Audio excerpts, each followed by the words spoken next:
Fala aí pessoal, beleza? Sejam bem-vindos a mais um vídeo, e no vídeo de hoje vamos falar sobre o tão aguardado capítulo 47 do mangá de Boruto. E meus amigos, que capítulo! Um capítulo tão importante e aguardado que deixou Boruto na primeira posição dos mangás mais lidos da plataforma oficial da Manga Plus, passando inclusive de One Piece nessa semana. E então, sem mais delongas, bora comentar esse capítulo aí. Muito bem pessoal, como eu sempre aviso todos os meses, e não custa nada reforçar, essa review vai ser feita no formato de tópicos, pegando os pontos mais importantes do capítulo e desfragmentando cada um deles até não poder mais. Começando então com um rápido resumo do capítulo, onde podemos ver o desfecho da luta do Kashinkoji contra o Jigen, o qual encurralou o receptáculo do Ishiki e concluiu assim o seu plano inicial, matando o corpo do receptáculo Jigen e forçando o renascimento de Ishiki de forma precipitada. Recebemos mais algumas informações sobre o funcionamento do Karma e tivemos o renascimento do deus Otsutsuki na sua forma original. Então esse é basicamente um resumo do capítulo, e agora vamos abordar o que tivemos nas entrelinhas desse capítulo, e que eu tenho certeza que muitos não compreenderam algumas coisas que nós vimos aqui dentro. Começando então pelo funcionamento da técnica Sukuna Hikona, o Ryujutsu oculto de Ishiki Otsutsuki, que é capaz de encolher e expandir todo tipo de matéria. Nesse capítulo ficamos sabendo qual seu exato funcionamento na parte técnica, pois quando Ishiki é encurralado pela eterna chama da Montanha do Fogo, ele se vê sem saída e acaba tentando reduzir o tamanho das chamas. Porém é simplesmente uma briga inútil e um desperdício enorme de chakra, já que ele teria que encolher essas chamas eternamente ou até o seu chakra se esgotar, pois são chamas naturais que não podem ser apagadas. E foi o que de fato aconteceu, onde o Jigen chegou no seu limite e o receptáculo definitivamente ruiu, e acabou sendo queimado completamente. Mas ainda continuando sobre a explicação do Ryujutsu, Amado explica que o Sukuna Hikona é capaz de diminuir praticamente qualquer coisa, exceto, é claro, de coisas vivas. No caso ele pode apenas reduzir o seu tamanho, mas não é capaz de reduzir o tamanho de outros seres vivos. Por isso que quando vimos o Naruto sendo selado, a panela de selamento em que ele estava tinha aquele tamanho enorme, justamente para que uma pessoa de estatura normal pudesse caber exatamente dentro dela, já que ela simplesmente não poderia ser encolhida junto da panela. E esse ponto é bem importante, pois ele impede que essa técnica se torne absolutamente quebrada. E o segundo ponto do capítulo é o método de funcionamento do Karma. Prestem atenção nesse tópico, pois ele será o maior e mais complexo desse vídeo, e certamente um dos que mais geram dúvidas até o presente momento na fandom. Nesse capítulo ficamos sabendo que após o processo de descompactação do Karma, um Otsutsuki é capaz de renascer novamente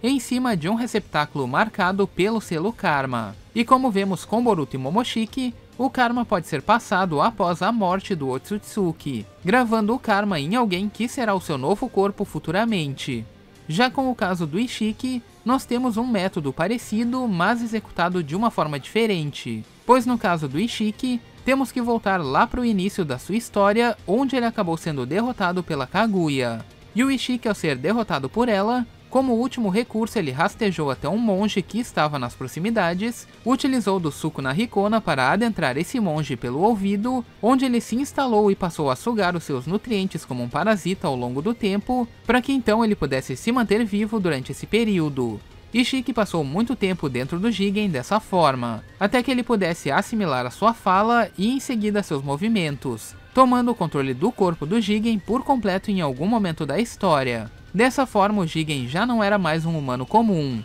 pois ele passou a se tratar de um humano especial, dividindo a sua existência física com a existência física de um Otsutsuki dentro dele. Um tempo depois, Ishiki gravou o Karma no corpo do Jigen, o qual possivelmente já estava compatível com o selo, devido a ele estar dividindo o mesmo espaço físico que o Otsutsuki. Portanto, o Jigen não foi escolhido por acaso, ou se adaptou ao Karma como qualquer outra pessoa. Ele possivelmente foi sendo moldado pelo Ishiki ao longo do tempo, para que depois ele pudesse receber o selo Karma. Porém, o que muita gente acha é que quando o Karma foi concedido do Ishiki para o Jigen, o Ishiki físico teve de morrer, assim como vimos com o Momoshiki. Porém, isso definitivamente não é verdade, pois segundo o que o Amado explica, o Ishiki físico ainda seguia vivo dentro do corpo do Jigen até o momento atual da história. E com isso temos a certeza de que realmente o Ishiki físico vivia dentro do Jigen mesmo depois de conceder o karma. E você pode até dizer,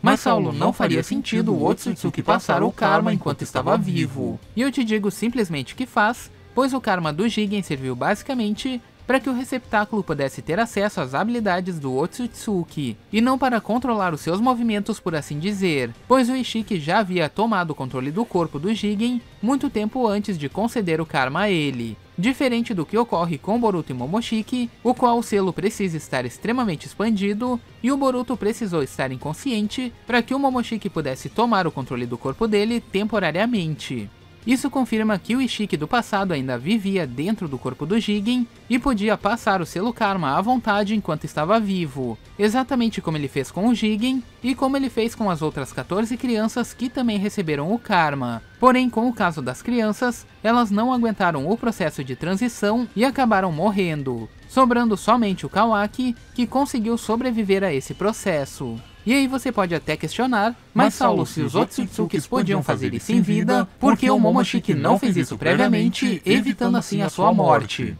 Eu digo pelo simples fato, pessoal, de ser uma situação circunstancial, ou seja, simplesmente os Otsutsuki são a raça mais poderosa do universo de Naruto. E qualquer outro planeta que eles invadam, o mais provável que eles encontrem lá são vidas primitivas ou simplesmente humanos comuns. Eles são simplesmente uma raça superior e nunca tiveram medo de morrer a ponto de usar esse recurso previamente. Esse risco só veio a ocorrer pelo fato da traição da Kaguya, que derrotou o Ishiki e forçou ele a moldar um receptáculo, e também justamente pela traição dela, que desencadeou a manipulação do chakra na humanidade através do seu filho Hagoromo, e também devido ao fruto de chakra e do Juubi terem sido divididos em diversas partes ao redor do mundo, criando seres que realmente representassem uma ameaça para o clã Otsutsuki, como o caso de Naruto e Sasuke e também de seus antepassados. Portanto, os Otsutsuki jamais contariam com esse recurso prévio, já que as chances deles serem mortos em qualquer planeta invadido seria muito baixa, e que dificilmente eles encontrariam um receptáculo compatível, pois os casos de Boruto e Kawaki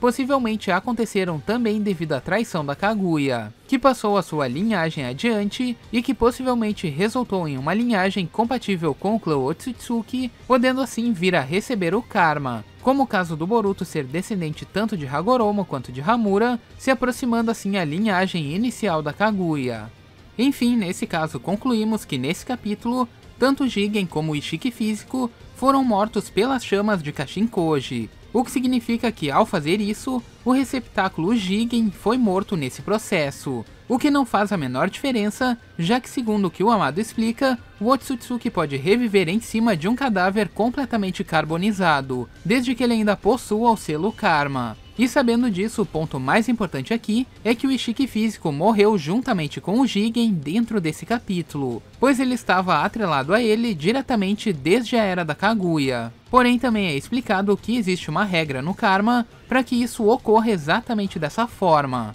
já que é explicado que não importa quantos receptáculos o Otsutsuki tenha, o receptáculo que vai fazer ele reviver sempre será o que tiver o Karma mais descompactado. E quando isso ocorre, o restante dos receptáculos terão o seu karma literalmente apagado, exatamente como vimos com o Kawaki durante esse capítulo, pois o Ishiki reviveu em cima do corpo carbonizado do Jigen, o qual ainda continha o selo karma com o maior processo de descompactação, enquanto o Kawaki acabou perdendo o selo karma, assim como as outras 14 crianças que foram testadas com o karma, também perderiam o selo exatamente nesse momento, caso tivessem realmente sobrevivido ao processo. Com isso, concluímos que o plano do Amado sempre foi esse, usar o Kashinkoji como um sacrifício para poder trazer o Ishiki na sua verdadeira forma em cima do corpo do Jigen, o qual, segundo o que o Amado explica no capítulo passado, pode acabar morrendo dentro de alguns dias, pois ele reviveu completamente em cima de um receptáculo imperfeito. Com isso, o Ishiki foi forçado a reviver em um corpo incapaz de suportar todo o seu poder, limitando ainda mais o vilão que já era extremamente forte e que agora possui a sua verdadeira forma e também o seu verdadeiro poder despertado, porém de uma forma limitada, onde ele terá de correr contra o tempo para que então ele possa achar um novo receptáculo. Com isso concluímos que o plano do Amado sempre foi trazer o Ishiki revivido em cima do Jigen por um tempo limitado e matar o Kawaki logo em seguida, evitando assim o seu próximo renascimento. Porém, essa parte de matar o Kawaki acabou saindo do plano dele logo em seguida, justamente pelo fato do Kawaki ter perdido o selo Karma. E o mesmo concluímos para o Ishiki, que também tinha um plano nessa mesma lógica, onde o Kawaki estaria completo e ele daria tanto seu corpo físico como o corpo do Jigen para que o Jubi pudesse engolir os dois, fazendo com que o próximo corpo em que ele renascesse seria diretamente no corpo do Kawaki, porém com o Karma totalmente preparado para que ele pudesse renascer instantaneamente, exatamente como vimos durante esse capítulo. Diferentemente do que ocorre com o Boruto, onde o Karma dele está sendo extraído lentamente e o Otsutsuki está morto fisicamente. Enfim, com sorte, Amado imaginava que teria que matar o Kawaki no processo do seu plano, porém o que vimos foi o Kawaki perdendo o selo Karma, se desvinculando totalmente do Ishiki e evitando que a sua vida fosse paga como parte do plano para salvar o mundo. E com relação ao Kawaki perder o selo Karma, é outro assunto muito complexo que vai ficar para um próximo vídeo e que já está praticamente pronto também. Enfim, indo para a segunda parte do capítulo, Ishiki revive completamente no corpo do Jigen, e o seu poder é tão grande que ele é capaz de encolher completamente as chamas que anteriormente mataram tanto ele quanto o corpo do Jigen. Ishiki aparece em sua verdadeira forma, a qual possui um visual muito interessante, porém nada muito diferente do que a gente já imaginava, mas com um diferencial, que o Ishiki possui marcas e magatamas no seu peito e abdômen, as mesmas que a gente vê no seu casaco durante o capítulo 35. Porém não temos informações sobre o que ela se trata. E o mais importante disso é que o Ishiki aparece com o Byakugan, obviamente original do seu clã, e também portando um novo doujutsu, um olho negro do qual também estaria relacionado ao altar que vimos no capítulo 35. E sim, já existem teorias sobre o que de fato representa esse olho, mas eu não trarei agora, pois senão o vídeo vai se estender demais. Enfim, vamos analisar esse novo doujutsu com o que temos dentro desse capítulo, já que ao que parece, a habilidade Sukuna Hikona do Ishiki está diretamente atrelada a esse doujutsu, já que com esse olho ativado, os poderes dessa habilidade foram extremamente aumentados, pois o Ishiki agora é capaz de reduzir o tamanho de qualquer coisa com apenas o seu foco de visão, não necessitando de nenhum movimento de mão para encolher coisas que estão totalmente fora do seu alcance físico, mas que estão dentro do seu alcance de visão, exatamente como vimos nesses momentos finais, onde o Ishiki olha para o pilar em que o Koji estava fixado e o encolhe diretamente apenas com o olhar, muito parecido com o que acontece com o Amaterasu. E o mesmo também acontece quando ele acaba olhando para todos os objetos do cenário e os encolhe também, para que assim o Kashinkoji não possa se esconder ou acabar desviando dos seus ataques, criando assim um cenário totalmente limpo para sua vitória. E nos momentos finais do capítulo, Ishiki olha diretamente para o rosto do Kashinkoji, fazendo com que a sua máscara tenha o tamanho reduzido, e com a pressão exercida pela máscara no rosto dele, ela acabou ferindo diretamente o seu rosto, finalmente mostrando a verdadeira identidade do Kashinkoji e revelando que ele na verdade é nada mais nada menos do que um clone do Jiraiya, carregando os mesmos genes do Sannin lendário. Mas esse assunto do Kashinkoji e também o assunto do doujutsu do Ishiki vão ficar para um próximo vídeo somente sobre cada um desses temas. Mas então pessoal, esse foi o vídeo de hoje, e eu espero que vocês tenham gostado. E se você gostou, deixe seu gostei para dar aquela força aqui pro canal. E enfim, eu vou ficando por aqui, a gente se vê no próximo vídeo, falou!